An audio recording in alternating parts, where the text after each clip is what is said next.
Hello, I'm David Schilling, and I'm a Vietnam veteran. And I'm Claire Schilling, Dave's brother, and I'm also a Vietnam veteran. Today we would like to share with you some things, military items.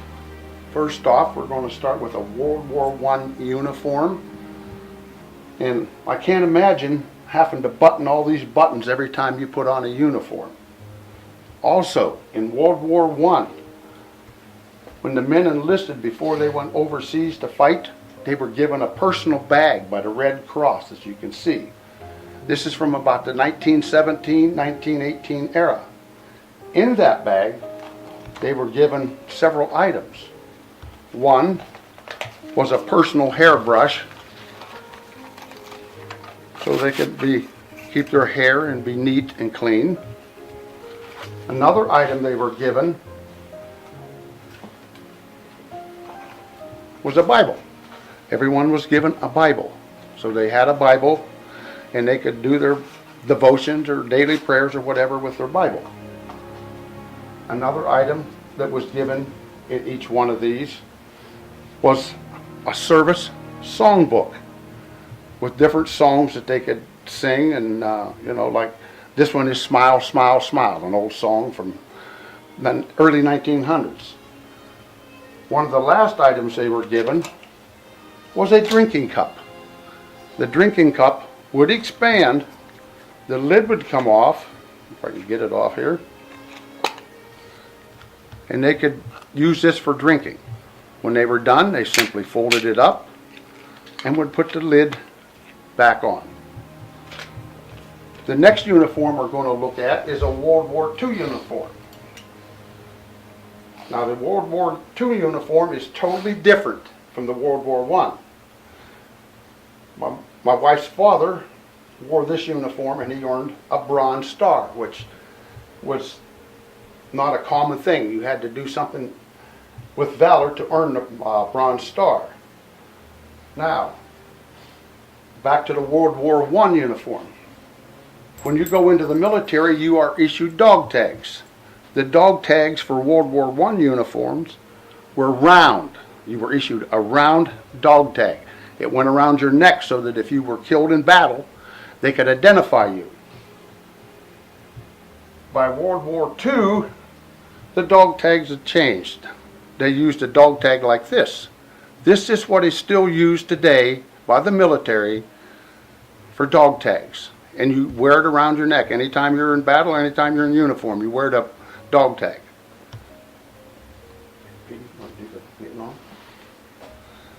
This is the Vietnam era uniform that was worn by our United States Air Force troops in during the Vietnam era. So in comparison, you see that the stripes are still continued since the beginning of the Second War and continues today.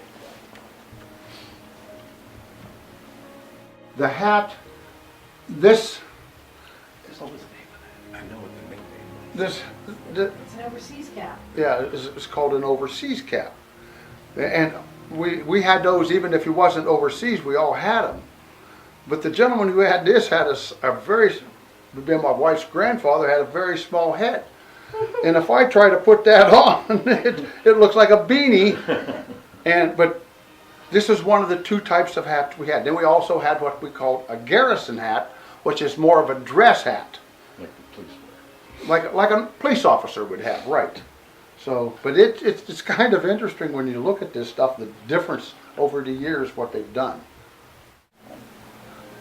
This gentleman is Albert Redfoot. He was born and raised in the Fredonia area, and he served in World War I. He served in France, and France was a big deal in World War I. That's where a lot of troops were sent.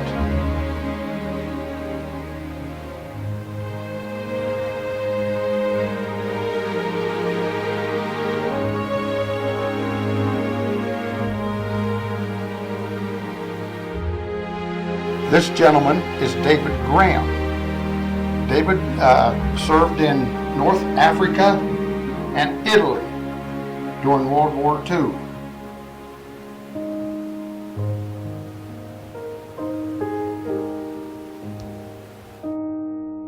This is a uniform of war during the Vietnam era. After boot camp and technical training, I was assigned to Clark Air Base in the Philippine Islands, where I'd served TDY for 13 months of that time in Vietnam, Cambodia, and various locations in Southeast Asia.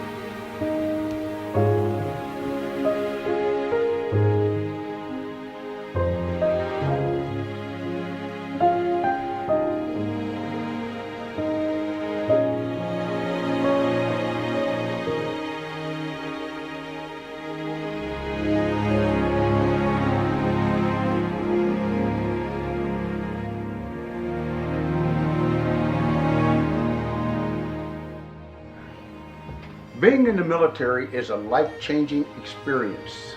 Nothing like we have in civilian life. In the military, you go to boot camp, you are instructed on how you will act, what you will do, and how you will become a professional. Well, I think the biggest thing I would like them to understand that we have several million people who have died to protect and defend this country and the principles that we believe in, such as free speech, your right to go to school anywhere you want to go, the right to believe in any religion you would like to believe in. These are fundamentals that we only have in this country, and our people, our brave men and women, have fought for over 200 years to protect those freedoms that we now enjoy. Once you get into the military, you're assigned to a squadron or to a unit, and with that, those are now that is your family, and you protect and love them just like you would somebody at home. So it's totally worth it. Absolutely. Absolutely. Absolutely. My wife has a good story that she tells. My brother Claire here and I were both in the Air Force, and my wife was pregnant with our youngest son, and I was supposed to go to Vietnam. My brother, who was single at the time, decided that maybe I should stay home, so he took the assignment and he went to Vietnam in my place, and can never thank him enough for that.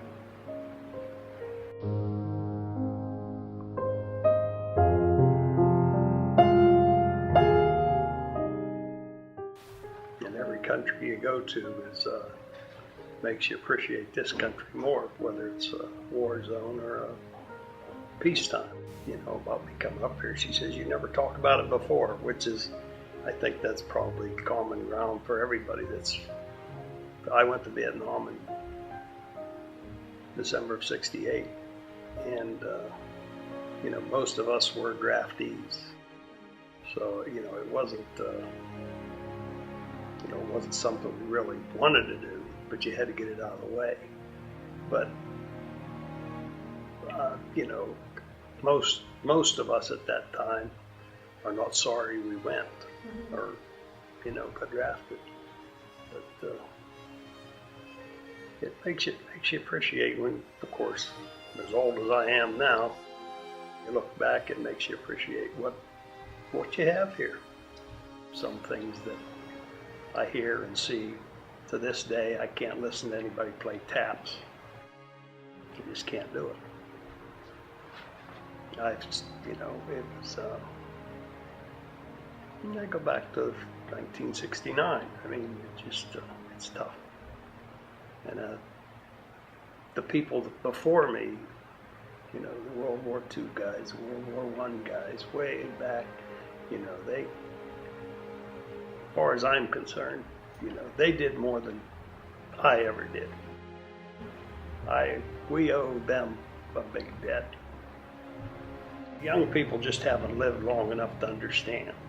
That's the way I try to look at it anyway. I mean, they just haven't lived long enough to understand what they really have. You know, right up here in the side of your school is the sign for the, whatever they call it, the bomb shelters from the 50s and 60s. The fallout shelter. Fallout shelters, that's the word I was after. We don't have to do that. We don't feel we have to do that. Like in the Cold War days, you know, when all this was going on. And that's thanks to our World War II vets and our, you know, that you know, them guys kind of set the standard, let's put it that way, for what this country will stand for and what it won't. And if anybody is owed a debt and owed respect, in my opinion, it's the World War II guys. They had it far rougher than I ever did. The ones that need the thanking, you can't thank. You know, the people that, you know, I was around that lost arms, lost legs, lost their lives, you know, those are the ones that need the thank you, not me. I was lucky. Well, I'm Lawrence Williamson. I was born up the creek here at Williamson Crossings. Lived in Greenville all my life except the 38 months I was in the Army.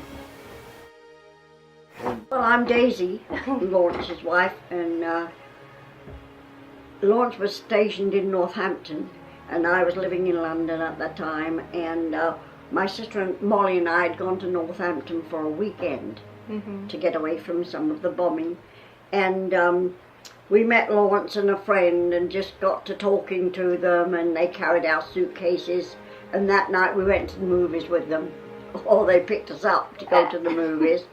And I gave Lawrence my address, didn't think anything more about it. And a couple of weeks later, he was up the doorstep in London. She was home in London and the Blitz was on at that time. And she was out and the siren went, and her friend said, "Come on, Molly, come on out in our shelter."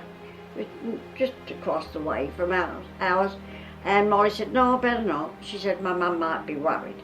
So she went home. And this girl and her family had a direct hit. It was the whole family went. We don't have to have these wars, Ted. We can. Well, I think probably there's been war all through history, from the Bible times and probably before that on, and I think it could be all summed up in about one word: is greed. So if people would kind of quit being greedy and get along, go actually stupid, you don't gain on nothing. They said in our army to maintain our freedom, and one of the freedoms is the right to vote. I think, well, people should vote, and if they don't vote, I suppose one of these days they want to take that freedom away from us.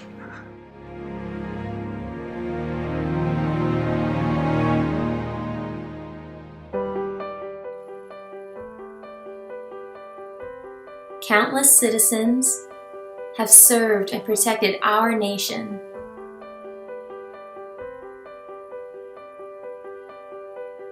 For you. Countless more continue to stand.